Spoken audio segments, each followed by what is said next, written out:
capítulo 4. Livro do profeta Zacarias, capítulo 4. É um prazer estar com vocês aqui essa manhã.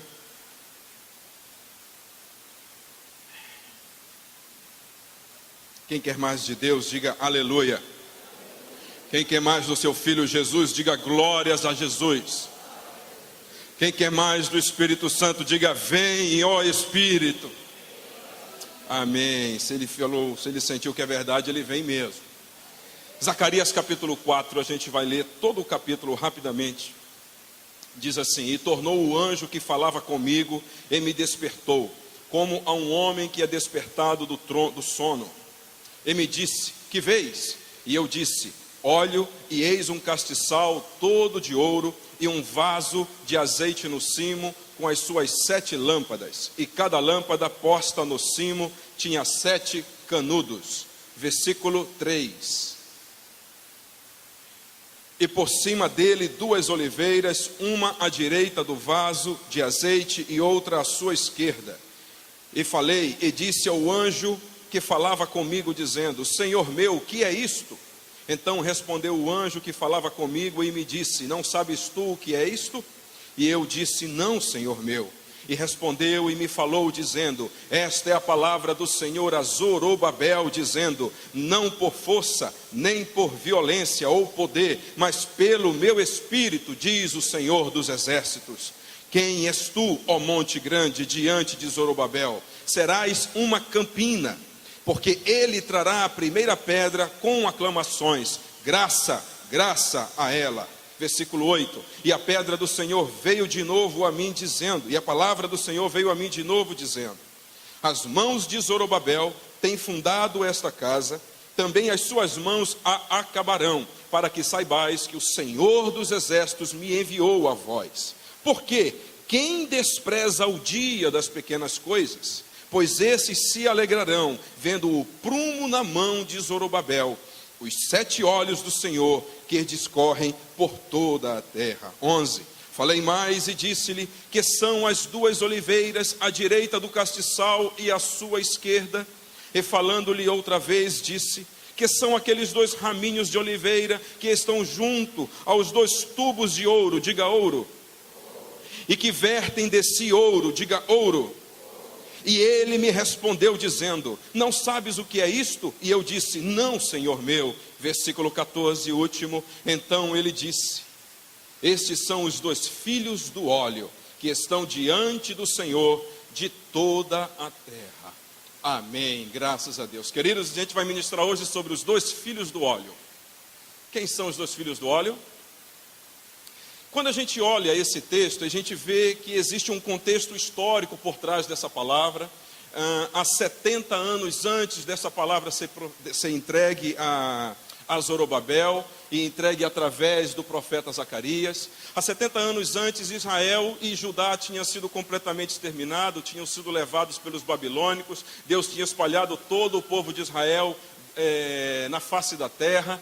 E Deus tinha lançado uma palavra profética através do profeta Jeremias, no capítulo 29, dizendo: eu vou trazer esse povo de volta, e quando eu o trouxer, eu reconstruirei o templo. Se você observar e ler o livro do profeta Ageu, ele vai dizer exatamente isso. Ele vai dizer que a glória da segunda casa será maior que a primeira, e ele está falando sobre a construção do segundo templo, do segundo tabernáculo, que era o templo de Salomão.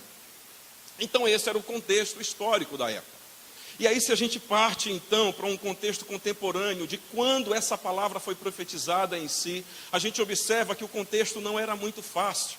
Era um contexto complicado, era um contexto difícil. Se você observar, o profeta Zacarias, ele era contemporâneo, ele era da mesma época de Neemias e Esdras, da época do profeta Ageu. Eram profetas, eram homens que tinham o propósito e o objetivo da reconstrução dos muros de Jerusalém, da reconstrução do templo. E essa palavra vem num momento complicado e difícil, porque o objetivo e o propósito era Deus estimular o coração de Zorobabel, que era o governador da época, e do coração do sumo sacerdote, que era Josué, a reconstruir novamente o templo. Mas o povo, observando esse cenário, ele via que tinham 3 coisas impossíveis. E que jamais, por conta dessas três coisas impossíveis, era impossível acontecer a construção do templo. Três coisas impediam que o templo fosse novamente reconstruído. E a primeira coisa a gente encontra exatamente aqui no verso 7, que diz assim: quem és tu, ó monte grande? Esse monte grande, se você for observar e estudar a história de Esdras e Neemias, você vai ver que muitos se levantaram para obstruir, para gerar obstáculos, para gerar impedimentos à reconstrução do templo.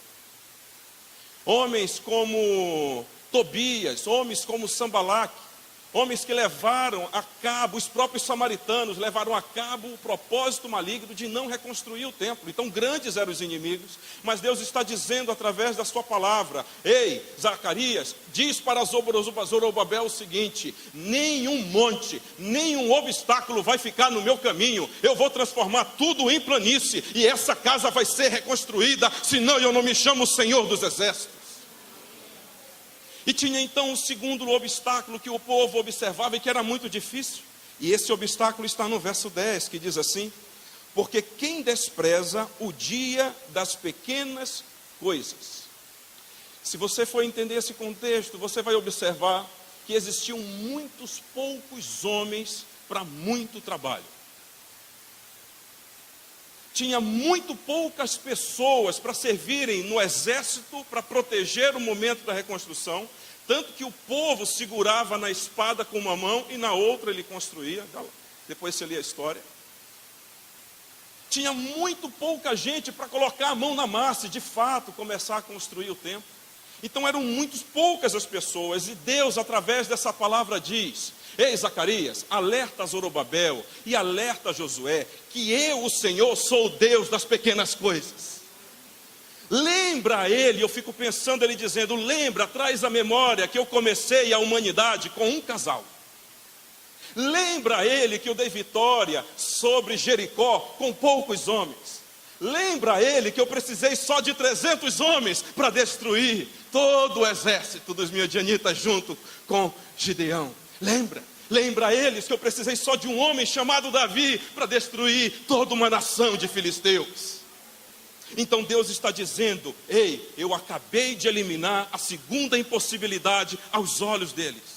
Mas existia então uma terceira impossibilidade, que era a questão dos recursos. Olha só o que diz aqui no versículo 12. E falando-lhe outra vez, disse: que são aqueles 2 raminhos de oliveira que estão junto aos 2 tubos de ouro e que vertem desse ouro. Ouro está falando de recursos. Eles tinham pouquíssimos recursos. Recursos para construção, recursos para compra de material, recursos para compra das madeiras, recursos para alimentação da equipe. Faltava recursos. Mas Deus está dizendo: diga para eles que eu sou a fonte deles. Eu não vou deixar faltar nada. Nunca vai faltar nada para a reconstrução desse templo. Assim diz o Senhor dos Exércitos. Então era esse o contexto contemporâneo da época onde essa palavra foi escrita. E me chama a atenção que quando o Senhor alertou e deu essa visão e essa resposta a Zorobabel e a Josué, ele traz então a Zacarias uma visão. E nessa visão ele apresenta algumas coisas. Nessa visão, Zacarias observa e vê um menorá, era um candelabro de ouro. E se você for lembrar um pouco da história, você vai ver que no capítulo 27 de Êxodo, Deus mandou construir um candelabro de ouro para ficar no santo lugar. E esse candelabro precisava ser de uma peça única de ouro, e ela precisava ser martelada, e o cinzel precisava ser utilizado para dar o acabamento, para que numa única peça se fizesse o candelabro de ouro. E isso me fala de ouro, da divindade do Senhor. Me fala que o ouro significa a divindade, significa o próprio Deus Todo-Poderoso. E ele também traz aqui nessa visão 7 lâmpadas. E se você for lá para Apocalipse capítulo 4, você vai observar que as 7 lâmpadas representam os 7 Espíritos de Deus. Então ele está falando da figura do Espírito Santo de Deus. Muito bem, e então você tem o vaso de azeite.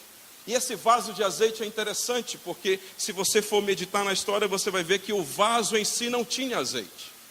O azeite vinha através das 2 oliveiras. E esse azeite que era recebido pelo vaso, era através desse vaso que os candelabros, ou melhor, que as bocas dos candelabros eram abastecidas para que houvesse luz.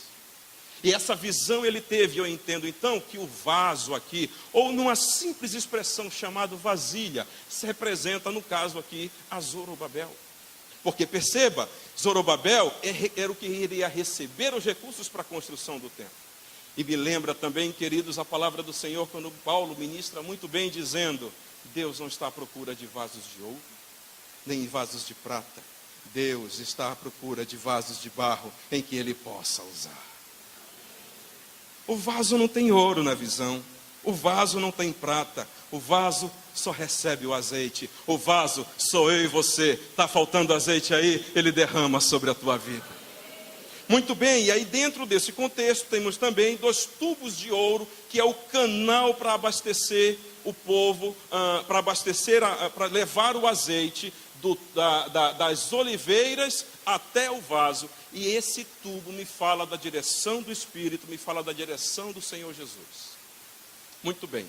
E aí então nós chegamos nessa visão de 2 oliveiras, porque de tudo o que Zacarias viu, apenas as oliveiras foi o que mais chamou a atenção, e ele fez questão de perguntar ao anjo. Eu não entendi o que significam essas 2 oliveiras. E o anjo e aí ele repete de novo: por favor, me explica o que significa. E o anjo até se surpreende, dizendo: você não entendeu o que significa? E então o anjo vem com a resposta dizendo: esses são os 2 filhos do óleo. E isso me chamou a atenção quando eu meditei. Eu disse: anjo, que bom que o Senhor revelou para Zacarias que eram os 2 filhos do óleo. Conta para mim agora, porque nem eu sei o que é. E aí então, como todo bom estudioso, eu fui lá para livros antigos, fui para interpretações bíblicas, dicionários, fui para o nosso querido amigo Google, né, que mora na nossa casa já há tanto tempo. E de todas as traduções, eu confesso a vocês que nenhuma me agradou. Porque alguns teólogos interpretam que aqui está falando do Antigo e do Novo Testamento. As 2 oliveiras, talvez teria fundamento, que é a palavra do Senhor. Mas não me deixou em paz. Tem uma outra tradução, uma outra interpretação, que essas 2 oliveiras estão conectadas ao capítulo de Apocalipse, onde fala sobre as 2 testemunhas que seriam as 2 oliveiras. Eu achei muito interessante, porque fala de oliveira aqui, de 2 oliveiras, e fala em Apocalipse também. E aí eu fiquei pensando assim: será que é isso mesmo? Você encontra em Apocalipse 11 sobre isso. Eu disse: mas se você for observar, dessas 2 oliveiras saíram ouro puro. E ouro significa divindade.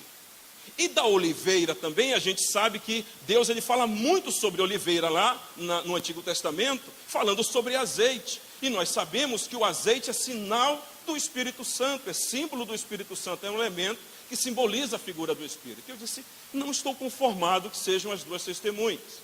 Outros traduziram que poderia ser a figura de Zorobabel e de Josué, as 2 oliveiras diante do Senhor, que seriam canais para a reconstrução do templo. Tem até fundação isso, mas como justificar a figura do ouro saindo das 2 oliveiras? E aí o Espírito Santo muito graciosamente trouxe ao meu coração a palavra. Queridos, deixa eu dizer uma coisa para vocês. Nós servimos a um Deus único. Diga único. Mas esse Deus, ele tem 3 partes. Como é que pode isso? São 3 deuses? Porque nós temos Deus Pai, Deus Filho e Deus Espírito Santo. São 3 deuses? Como é que pode? Até aquele cantor que canta numa banda aí de fora de rock ficou em dúvida. Como é que pode o mesmo Deus ao mesmo tempo ser 3? Lembra dessa, não? Na verdade, queridos, nós temos aqui a pessoa de Deus, a pessoa de Jesus e a pessoa do Espírito Santo. Nós temos um único Deus em 3 pessoas. E aqui eu observo, queridos, se você for meditar na palavra de capa a capa, você vai perceber uma coisa. Você vai perceber o amor que existe entre esses 3. Existe um amor do Pai por Jesus e pelo Espírito Santo que você não tem ideia. Existe um amor de Jesus pelo Pai e pelo Espírito Santo. Existe um amor que constrange do Espírito Santo pelo Pai e pelo Filho. Eles se amam. Você observa, isso salta dos teus olhos quando você medita na palavra. Existe um amor que constrange entre eles. Agora, como pessoas, cada um tem personalidades, cada um tem vontade, cada um tem a sua característica, cada um tem o seu papel na Trindade. Apesar de serem um único Deus, mas são três pessoas. Bom, o que isso tem a ver com os dois filhos da oliveira? Você sabia que para a tua criação, o propósito da tua criação não veio do coração do Espírito Santo? O propósito da tua criação não veio do coração de Jesus Cristo? Você sabia que o propósito da tua criação veio do Pai? E disse Deus: façamos. O Pai planejou você. O Pai planejou a tua vida. O Pai planejou a tua criação. Você é a obra-prima do Pai. E Jesus estava presente na criação junto com o Espírito Santo, porque através do Verbo, Jesus, era assim que ele se chamava antes de ter vindo ao mundo. Você veio à existência. E pelo poder do Espírito Santo, ele formou em você espírito e alma vivente. Os três estavam juntos na criação, mas a ideia foi do Pai. Só que Jesus Cristo e o Espírito Santo são um com o Pai. E o Pai disse: façamos. Eles disseram: assim seja feito. E fizeram você e eu. Agora, observe uma outra coisa. Se você for meditar nos 4 evangelhos, você vai perceber uma coisa na característica da pessoa de Jesus Cristo. Ele não invoca adoração a si próprio. Você não observa Jesus mandando os discípulos adorarem. Você não observa Jesus mandando os apóstolos, os seus 12, ou os seus 3 próximos, ou toda a multidão a adorá-lo. Ele sempre canaliza a adoração a quem? Ao Pai.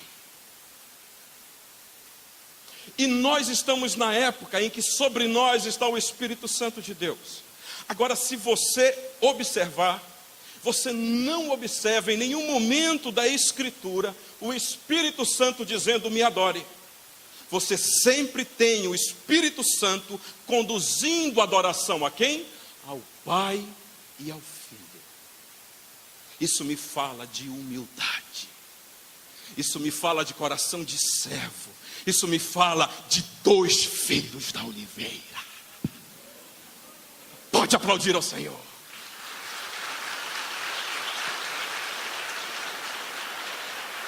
Oh, queridos, nós temos os 2 filhos da oliveira à nossa disposição. Nós temos o Filho, Cristo Jesus. Nós temos o Espírito Santo. Agora perceba uma coisa. Se você for observar na história, o que seria da igreja se não fosse a figura de Jesus e a figura do Espírito Santo? O que seria da humanidade se não fosse Jesus? Nunca teríamos sido salvos, porque nenhum sangue havia sido derramado na cruz. O que seria de nós sem o Espírito Santo? Porque o Evangelho não teria chegado a nós. Precisamos de Cristo Jesus. Precisamos do Espírito Santo. Queridos, entendam uma coisa. Agora, dentro dessa figura, dessa importância do Cristo e da importância de Jesus, do Espírito Santo, eu quero lhe chamar a atenção uma coisa. Se o Espírito Santo não tivesse vindo, você estaria aqui hoje? Olha, se você for lembrar, se você for observar, todos os discípulos abandonaram a Jesus depois que ele morreu. Eles não conseguiram ver que Jesus Cristo era Deus, era o Messias. Toda vez que você ler no Novo Testamento a palavra Cristo, no original está dizendo Messias. Paulo não cria que Jesus Cristo era o Cristo, era o Messias. Para Saulo de Tarso, ele só era Jesus comum, mais um dos Jesuses da época. Mas quando ele teve um encontro com o Senhor, se você for meditar nas cartas de Paulo com os olhos ligados, você vai observar que 90% das vezes, se não mais, Paulo não se refere a Jesus apenas como Jesus. Ele se refere a Cristo, Cristo Jesus, Cristo Jesus, Jesus Cristo, o Messias. Mas a pergunta é, este Messias teria chegado a mim e a você sem a figura do Espírito Santo? Não por força e nem por violência, mas pelo meu Espírito, diz o Senhor dos Exércitos. Vamos aprender esse versículo juntos? Não por força, nem por violência, mas pelo meu Espírito, diz o Senhor dos Exércitos. Só vocês?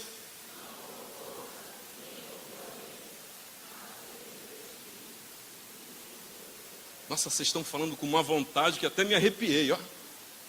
Vamos lá, com vontade de quem quer aprender e nunca mais esquecer.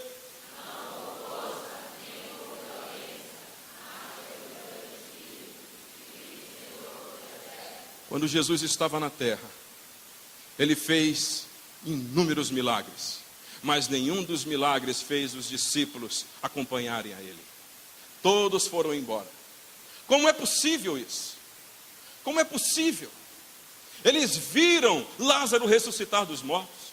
Eles viram Jesus multiplicar pães por 2 vezes e alimentar 2 grandes multidões de milhares. Eles viram. Mas não foi possível eles continuarem. Por quê? Eles viram a mulher, a viúva de Naim, ter um milagre dentro da sua casa. Eles viram Jesus acalmar a tempestade. E mesmo assim, não creram que ele era o Cristo. Todos os abandonaram. Cumpriu-se o profeta Jeremias 10, que diz lá: todos lhe viraram as costas. Como é possível isso? Não por força e nem por violência, mas pelo meu Espírito, diz o Senhor. Vocês não entenderam ainda. Queridos, percebam uma coisa. Jesus apareceu no Monte da Transfiguração. E junto com ele a glória veio sobre o seu corpo. Seu rosto foi transfigurado. Eles ouviram a voz do próprio Pai dizendo: este é o meu filho amado, a ele obedecei. Pedro ouviu isso. Tiago ouviu isso. Aonde estava Tiago e Pedro quando Jesus foi crucificado? Caparam o gato. Como é possível? Eles viram Jesus e mesmo assim não creram que ele era o Cristo.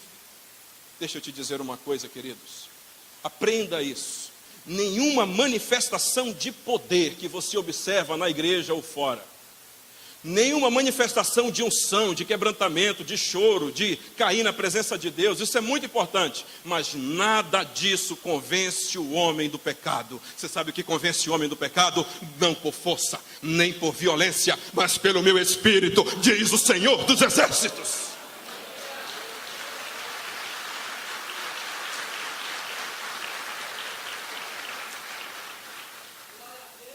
Eles ouviram a voz de Deus.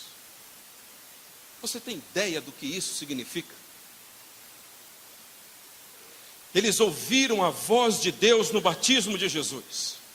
Eles ouviram a voz de Deus no Monte da Transfiguração, mas o deixaram.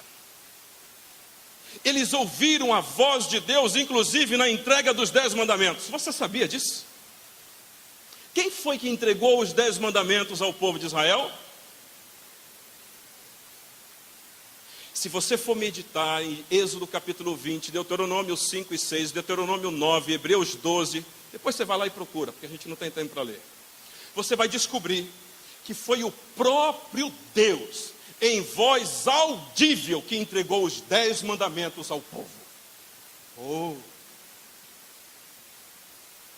Relâmpago, um monte estrondoso, fogo saindo da montanha. Não terás outros deuses diante de mim. Não mentirás. Não darás falso testemunho. Não adulterarás. Honra o teu pai e a tua mãe. O próprio Deus entregou ao povo os 10 mandamentos. Você sabe o que foi que aconteceu? Moisés subiu para adorar. E logo depois o povo: vamos construir um bezerro de ouro aqui. Vamos adorar. Esse negócio de voz não é suficiente. Esse negócio de milagre no deserto não é suficiente. Como é que pode isso? Tem gente hoje que ouve Deus, vê Deus agindo, experimenta o milagre de Deus na sua vida, mas não consegue se converter. Por quê? Porque não é por força e nem por violência, é pelo meu Espírito, diz o Senhor dos Exércitos.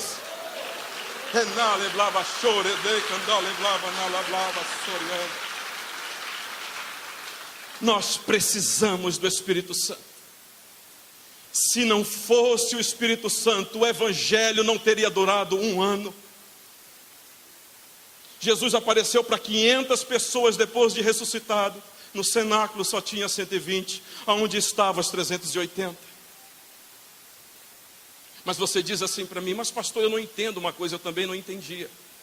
Por que que o budismo, o islamismo, por que que os muçulmanos, por que que o hinduísmo, as religiões milenares dentro da Ásia Menor e da Ásia Maior, dentro da China, Coreia do Norte, por que que essas religiões perduram durante milênios e não têm o Espírito Santo? Por quê? Deixa eu te dizer por quê. Porque eles só têm uma mensagem. Uma mensagem pode perdurar. Ah, queridos, você não está entendendo. Nós não pregamos uma mensagem, nós pregamos a Cristo Jesus e este ressuscitado. Nós temos uma pessoa, nós não temos uma mensagem, nós temos Cristo, Filho de Deus, fazendo parte das 2 oliveiras. Nós temos o Espírito Santo para abastecer e alimentar hoje. Oh Deus, nós temos o Espírito Santo, nós temos Cristo Jesus, nós temos os 2 filhos da oliveira. É vida, nós temos a vida dele. Pedro desapareceu quando Jesus morreu. Mas você sabe o que me impressiona? Pedro, depois que foi convencido pelo Espírito Santo e cheio do Espírito Santo, se você for ler lá em Atos, ele prega um sermão. E eu confesso a você, eu já li esse sermão várias vezes. E eu não sinto nada. Eu já li aquele sermão. Olha, aquele Jesus, vocês colocaram na cruz. Esse é Senhor e Cristo. E a Bíblia diz que só com essas palavras 5.000 pessoas se converteram. 3.000. Mas que pode isso? Um sermão simples daquele.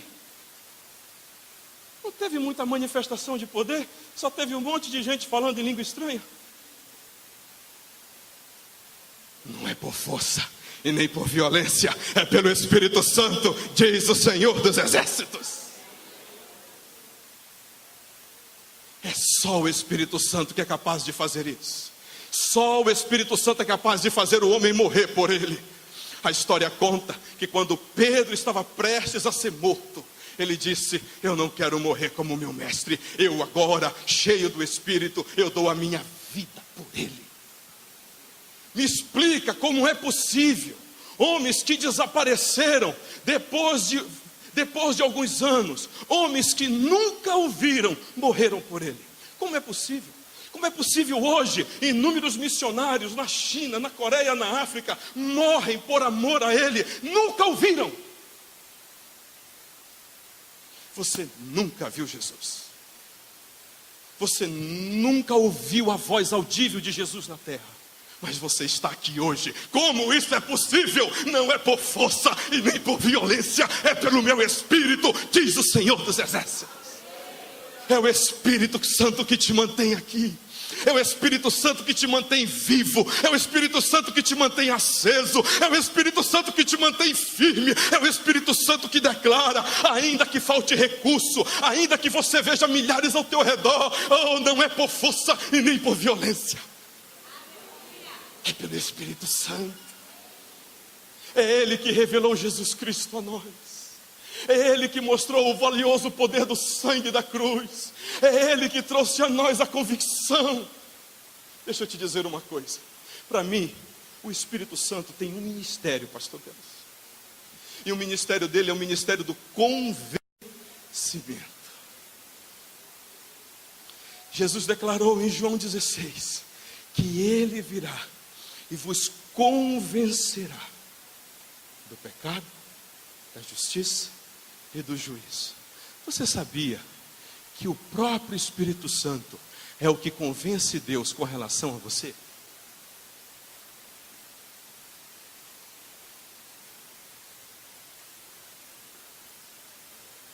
Olha o que está escrito.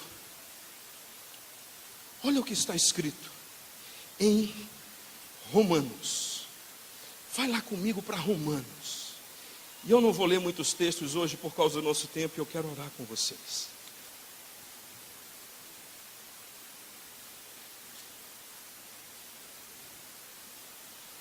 Romanos.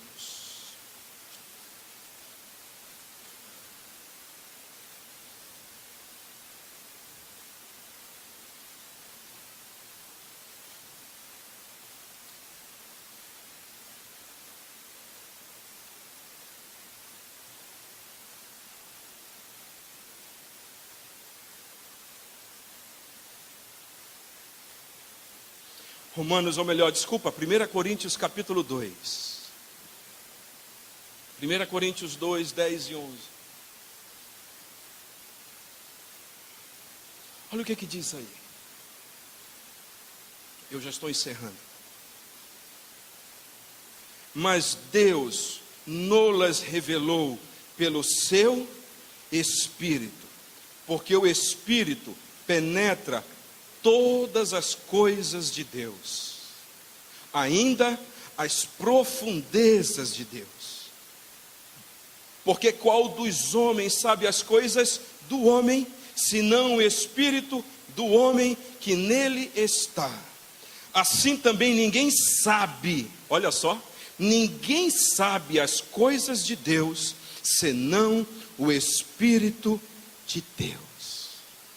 Romanos 8, 27 diz: a qual não sabemos orar como convém, mas Ele intercede por nós com gemidos inexprimíveis. Está no 26, e no 27 tem uma revelação poderosa. E diz assim lá: aquele que o ouve. Quem é aquele? Deus. Deus que ouve o Espírito. Deus Pai sabe quais são as intenções do coração do Espírito Santo e lhe atende. Você só está aqui hoje porque o Espírito Santo um dia intercedeu por você. Você só está aqui hoje porque um dia o Espírito Santo olhou para você e te amou. O que seria de mim e de você se não fosse o Espírito Santo? Ah, você não está entendendo. Deus chegou com Moisés e disse assim para Moisés: Moisés, o meu coração irou-se com relação a este povo. Vou destruir a todos, vou dizimar a todos, e vou deixar só a tua casa, e da tua casa eu farei uma grande multidão. Está decidido, Moisés?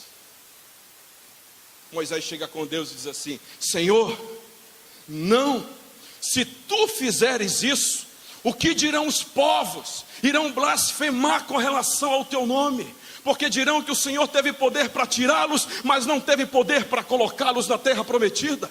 Oh, meu irmão, você está me dizendo que Deus se convenceu com uma oração dessa porque foi o homem? Foi o Espírito Santo orando através de Moisés e convencendo o coração do Pai. Moisés, não vou com vocês, o meu anjo irá com vocês.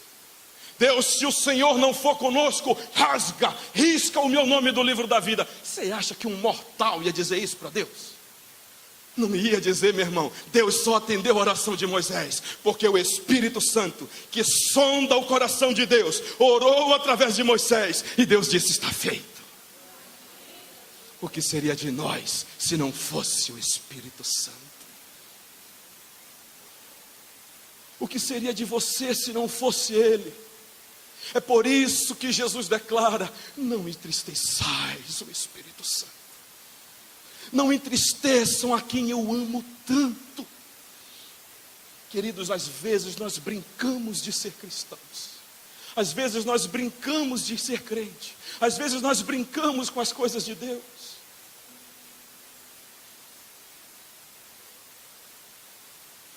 Um dia, eu estava meditando sobre as 3 pombas que vieram, ou melhor, que foram mandadas por Noé. 3 pombas. Pomba é um símbolo do Espírito Santo. E a Bíblia me diz então, interpretando, que o Espírito Santo veio à terra 3 vezes. E na primeira vez que o Espírito Santo veio à terra, e na verdade se você for meditar em Ageu, você vai ver que o Espírito Santo sempre esteve conosco, mas aqui ele está dizendo que o envio do Espírito Santo teve 3 propósitos específicos e definidos. E o primeiro propósito da vinda do Espírito Santo, a primeira pomba que Noé soltou, trazer Cristo Jesus a nós. Você não está entendendo. Você não está entendendo. 2 filhos da oliveira. Os 2 são Deus. Explica para mim como é possível o ser divino, todo-poderoso, o Verbo, Deus, digno de toda adoração e glória, vir para a terra. Como isso é possível? Jesus disse: Espírito Santo, eu só posso ir se você for me levar. E o Espírito Santo então, de uma maneira poderosa, pega o Espírito de Cristo Jesus, Deus, e o diminui até ser uma semente invisível aos olhos nus. Ele pega o Filho de Deus, visita Maria, coloca no seu ventre e o transforma em filho do homem. Esse é o meu Espírito Santo. Primeira viagem da pomba. Segunda viagem da pomba, ela volta para a arca e traz no bico, você sabe o que ela traz no bico? Uma oliveira, um galinho, uma folhinha de oliveira verde. Está me dizendo, o Espírito Santo levando Jesus Cristo ressuscito para a presença do Pai e transformando novamente em Filho de Deus. Esse mesmo Espírito Santo um dia vai voltar para o céu. Terceira viagem da pomba. Só que ele não vai voltar sozinho. Por quê? Porque ele é o Deus Todo-Poderoso, Espírito Santo amado, que transformou eu e você em filho do homem, em filho de Deus. Ele vai levar uma igreja viva, avivada, um povo cheio dele. Ele transforma filhos de homem em filhos de Deus. Esse é o Deus Espírito Santo. Adore a ele.